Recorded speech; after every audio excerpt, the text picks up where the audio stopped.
Welcome to this episode of Changes Big and Small. This is your host, Damian. Each week, I interview guests or share research to help you make changes in your own life. The focus of Season 2 is on helping you find and pursue your purpose. Today, I'm chatting with Richard Sherwood. Please tell us where you were born, where you live, and what do you do that pays the bills? Thank you, Damien. My name is Richard Sherwood. I was born in Detroit, Michigan, in the U.S., and I live currently in a small town or village next to the capital of Prague, Czech Republic. I pay the bills by working as a solution architect, business analyst, programming Excel guru, basically solving problems. Wow, that sounds very interesting that you get to do so many different things. What is your actual title called? And does it typically encompass all these roles, or is there something special going on right now?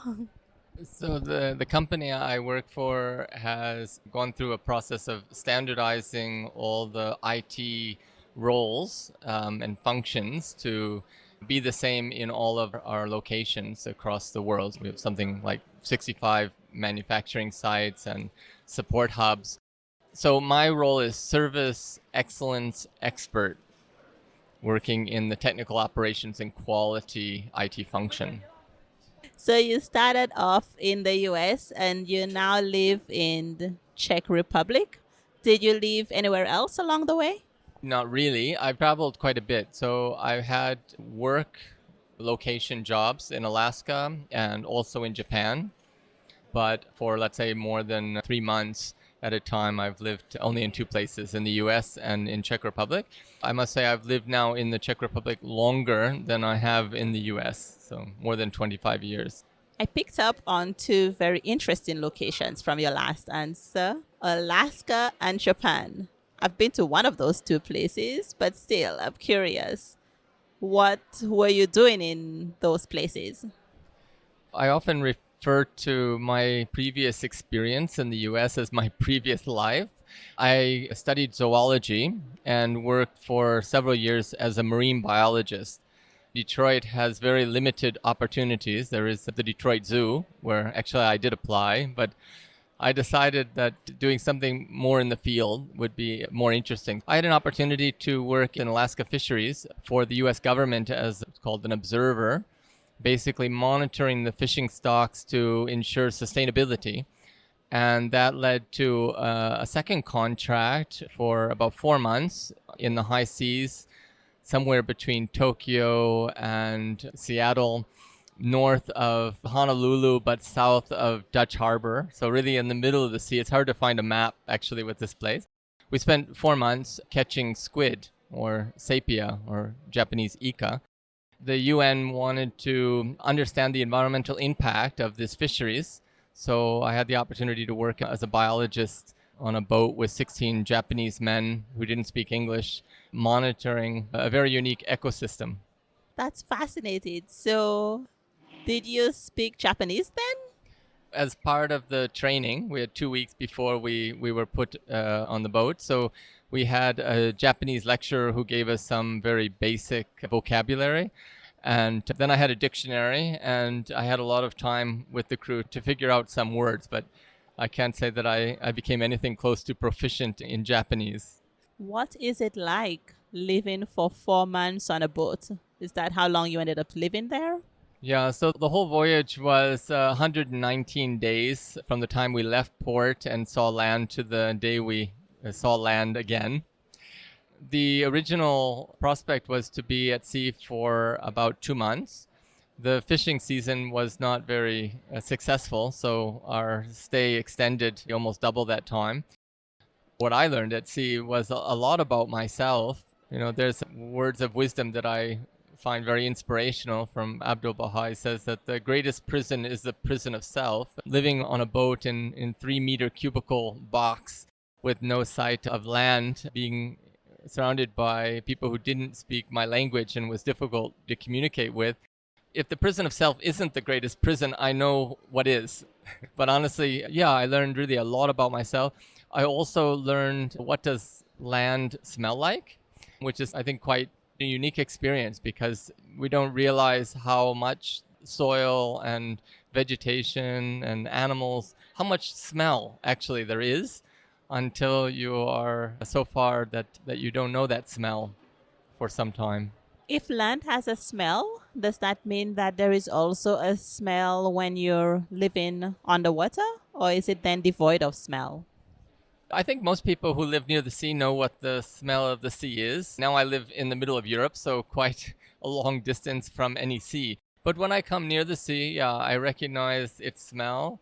There is some salty, I don't know, aroma in the air, but it's very bland in comparison to the smell of land. Actually, you find that the smell of the vegetation and soil is really overwhelming to the senses when one has been separated it.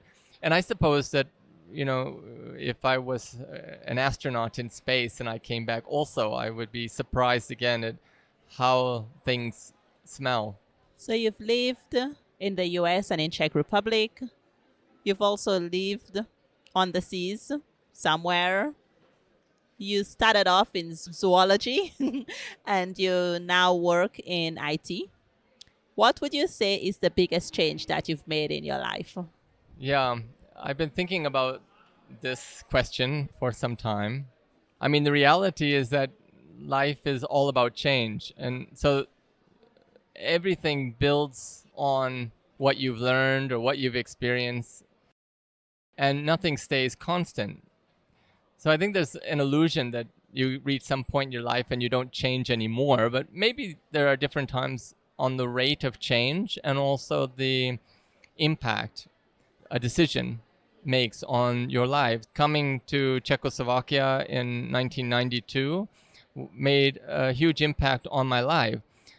What was the foundation to that was actually in 1989, I encountered the Baha'i faith in Montana. And when I started to read the writings of Baha'u'llah, it struck a chord in my heart that I felt really like is a truth that would have profound impact on my life. Becoming a member of the Baha'i community has really been, I think, the single biggest change because everything since then has just been built upon that. When you made that change in your life, what were some of the challenges that you faced? It's a very good question. I grew up going to a church down the street because it was close to our house and because it was normal thing that one would go to Christian church.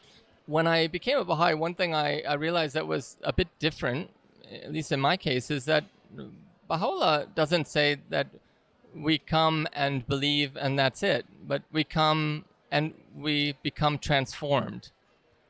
And so this process of transformation continues in my life. And I find it a sense of great joy, a lot of surprises. We make our plans, right? And then we see the humor that God has and also the love. I don't know if that really answered the question, though. There are some changes that are inevitable, that we don't have any control over. But there are some changes that we choose to make. What is the process that you go through to decide if to make an intentional change in your life? So change is inevitable. I mean, in the big picture, we are born, we live, maybe we contribute in our way, and then we die. So there is no guarantees or stabilities outside of that reality.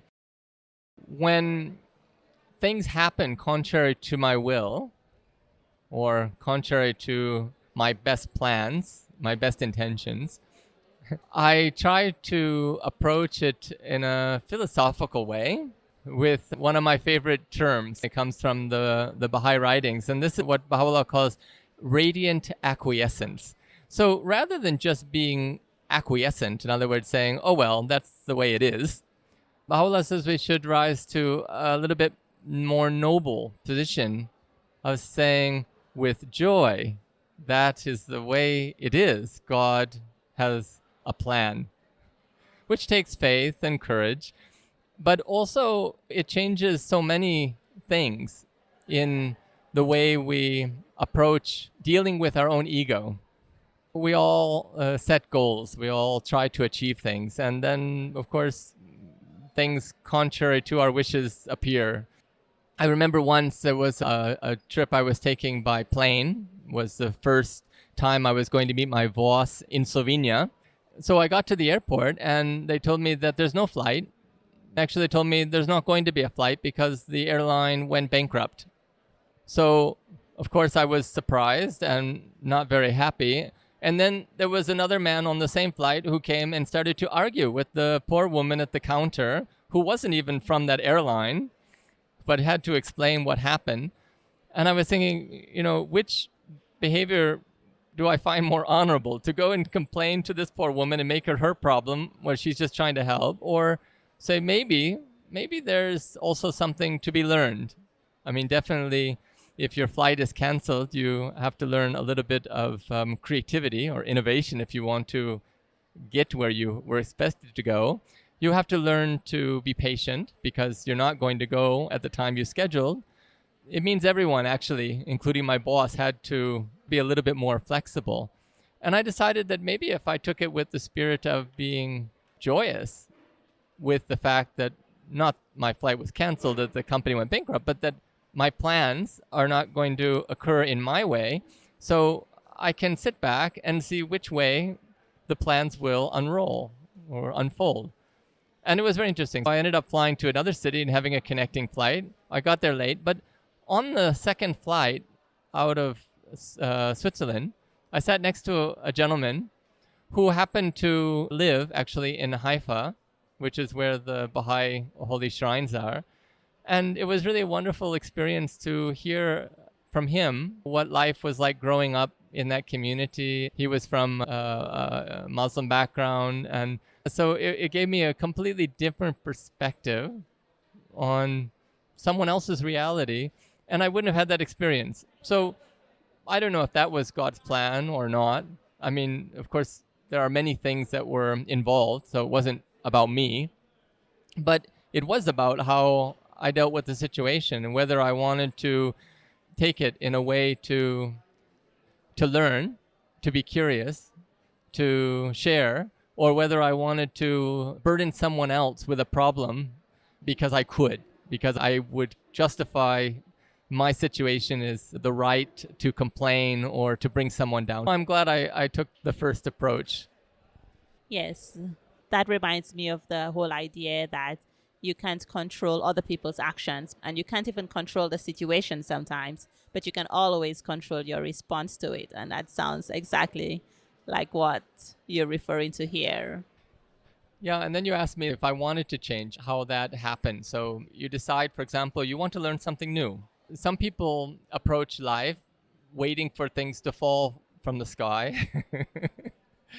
I don't really subscribe to that. I mean, good things come. I believe very much in the power of attraction and good karma and that. But on the other hand, action is needed. So nothing actually can be accomplished without effort. And so sometimes I get the luxury or the privilege to choose what I want to learn. So definitely when I went to university, I got to choose the subject, and that required me to change. Sometimes it happens through work that my boss will ask me to do something which takes me out of my comfort zone. So that's a different kind of change. It's not usually the easiest because being out of one's comfort zone means, of course, that you're uncomfortable. It can mean a lot of sweat and tears and stress. Then you look back and you say, okay, was it worth it? Would you do it again? And I think for me, many times I'm really thankful actually for the people who have pushed me out of my comfort zone. At the time, I wasn't very happy, but looking back, I learned really a lot. I gained really a lot. And then, if we think we want to develop ourselves, what is the purpose? So what is our goal? If we want to be of service, we want to help others, there are things we can actively do that will test us whether our intention is true or whether it's just a nice thought. I believe that if you set yourself a noble goal, God will give you confirmations that what you're doing is in the right direction. Not as a finished product, but again, helping you along to grow, to develop, to help others. For me, that's the big motivation to change, is to say, what more can I do to influence people around me in a positive way? In my experience, sometimes when you decide that you want to make a change or you decide that you're going to make a particular change in life, you also get some tests. I've often wondered, is this to help me confirm myself that this really is what I want? Or is this to help me choose that I really am committed to this? Because sometimes all the opportunities are there and you get some offers in a comfortable place where you could stay. So let me give a concrete example. When I decided to take a sabbatical year from teaching, and then I decided that I wanted to do a career change, I got people sending me all those interesting teaching positions or technology coordinator positions. And I thought, oh, maybe I could just go back for a year or 2 or 3 because these jobs sound so interesting. And that was contradictory to my other plan of see what else is out there and choose a new path. What's your experience with this? Do you tend to find that when you make a decision to change something, there's confirmation, or do you sometimes get some tethers pulling you to your existing path? In my experience, life is a little bit more complicated because I don't have the ability to know the future. I mean, even if I reflect on myself and say, okay, what are my strengths and what are my weaknesses? What is my capacity? You know, if I took step A, would it lead me to step B? I don't know, actually. I mean, I don't have a crystal ball. So I set the best I can. So I decide, okay, is it right to pursue an education? And is it right to pursue the study in an area that I have interest in? Or should I pick an area which I don't have interest in? Both will have consequences. So I think, also looking at science, psychology, these areas of understanding our reality can be helpful. So say that you want to develop your skills, you should look at your strengths, because it's much easier to take your strengths to the next level or excel where you're strong and have interest, rather than trying to develop your weakest areas. If you don't have aptitude, no matter how long I would try, being a world champion sprinter would never be possible. I might get good at sprinting, but it would take huge effort.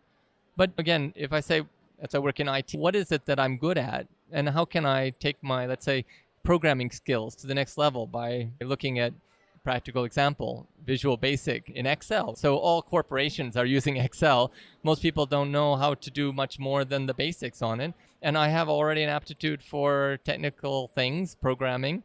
So just a little bit different language, but it's the same principle. So I found that being pragmatic and practical can really help. Okay, tests and difficulties. These are also difficult things to know when something is a test to push you and advance you versus, again, a wrong door.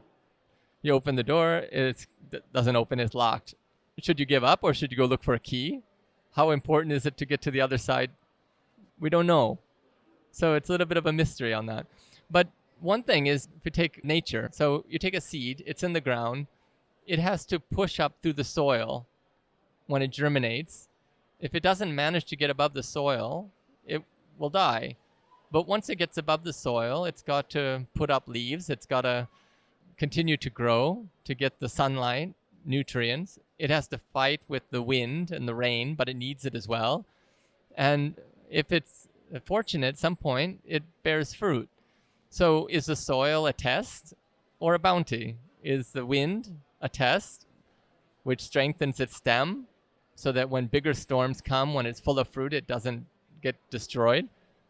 It's kind of a paradox, and I guess I look at life in that way. I don't get too concerned about whether something is a test or a bounty, a challenge or an opportunity. I just, again, try to reflect, to think, what is it I would like to achieve? What is realistic? Where are there confirmations that I'm moving in the right direction? At the end of the day, I think all of us can only do the best of our intention and action, and we will find out if we're right or we're wrong, whether we should have changed course or whether we should do things differently the next time. I think it's good to commit to a particular action because that also helps clarify if it's the right course or not and gives you a chance to rework things if it's not. Have you had any experiences where you've thought, yes, this is it, and then had to kind of step back and start again? One experience comes vividly to mind, and that was in 1992 when I came to Czechoslovakia for a 2-week visit. I met some young men who invited me to their town. They were students, and they were very excited to meet someone from the US and especially to practice their English. And what happened when I arrived in their village is I had this sensation, this feeling that that was where I belonged. I mean, that was like my home. That was the place I've been looking for. Then the next day I was offered a job, and it seemed that the possibilities to stay there were real. So I decided to spend an extra week. So I extended my trip by another week, and I traveled all around Czechoslovakia. At the end of the week, I found that actually I never had the same feeling at any other place but that village. So I came back and I said that if it could be realized, I don't speak the language, I don't have the papers, I'm not even a teacher, I'm a marine biologist. So if there's an opportunity to work, and the opportunity was at a school, at a gymnasium, a high school, then I said that they would have to manage everything, but I would be willing to do it. And so all doors opened. So I went back to London at the time. My mom was living there to get my things, the rest of my belongings. I got on the bus in the evening out of Prague, and in the early morning we stopped on the way, stretched, and then everyone got back in the bus, and then another 15 minutes down the road we crashed. The bus went off the road, flipped, 2 people were killed. I was a little bit injured, went to the hospital, flew back to the UK to get my things. Of course, the thought crossed my mind, like, it was all too quick. Maybe I should just go back to the US as I had planned and start graduate school and just remember my 3 weeks in Czechoslovakia with nice memories and move on. But something was tugging at my heart to say, I was asking and praying that doors would be open, and all the doors were open. So why now would I change course? I ended up coming back. The day I arrived, one of those young men had just been killed, was in an accident on a motorcycle, and that was the day of the funeral. So for me also was a confirmation that I made the right decision, because he had asked me to come to his town to help his family and friends, to be a part of that community. And I just saw it as a confirmation, actually, that I should be careful what I ask for, what I wish for, that I don't receive it and then turn my back on it. You mentioned earlier about the relationship between prayer and decision making or the course of your life. Some people believe that I've prayed for it, so now I can wait. You seem to have a bit of a focus on action instead. If somebody is feeling a bit stuck and they're not really seeing any signs in their life, maybe they're not a religious person necessarily, what advice would you give that could help them have some action, make some movement in their life? I think that's not such a simple question. The first thought that came was an Arab proverb which says, trust in God but tie your camel. In other words, you have to do something. I mean, whether you believe or you don't believe, we still have to do something. We need to eat. We need to take care of ourselves. We need sleep. We need to watch our health. All these things take action. Our body is constantly pumping blood. The heart is constantly beating. It might be a nice idea, but it's not sensible to think that we just don't do anything. So the question is, what are we doing? When we have an idea, imagination, it's very powerful. Without imagination, nothing can be accomplished. But imagination is only the first step, because without action, nothing is realized. So I think this is an interesting reality of man, is that we have the power of imagination. And if there is action, what we have imagined is already reality. It's only then a matter of time. If you believe something will happen, then it's already accomplished. It just needs, again, to be followed through. It doesn't mean that our imagination is our reality, but I think that utilizing this power is very important in our lives, and maybe it's underrated in society. Many people are thinking that really we are just animals, or intelligent animals. We've got the 5 senses, but actually we have also 5 spiritual senses, and one of them is imagination, one of them is memory. These powers are what distinguish us from the animal, and of course we have free will. But if we don't act, if we don't do, if we don't try, if we don't explore, if we're not curious, we're not really living. And if we are, we make mistakes, but that's the way we're designed. We're not designed perfect. We're designed actually as imperfect beings with the capacity to draw closer to perfection. But how do we do that? It takes volition, it takes will, it takes effort, it takes striving. To finish up our conversation today, if you could give people one tip, one action that they could do today, what would it be? There's a number of different techniques, let's say it that way. A lot of popular ideas and thoughts in psychology. If the most important thing, actually, about our reality is our happiness, then I think one thing we can do is when we look in the mirror, we can say to ourselves that we're beautiful, we're enough, and we can do whatever we set our mind to. Nothing is impossible.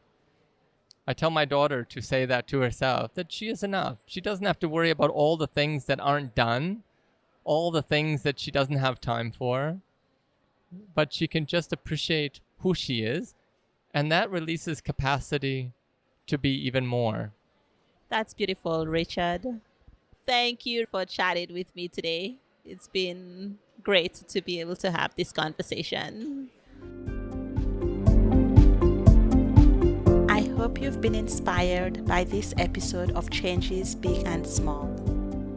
I invite you to leave a 5-star review for the podcast for any of the episodes that you truly enjoyed. You can leave the review wherever you listen to Changes Big and Small. Every week, I share additional resources in the Changes Big and Small Facebook community. Come join us and invite a friend that you think will also benefit from encouragement and support. Remember, change begins with one small step. Have a great week.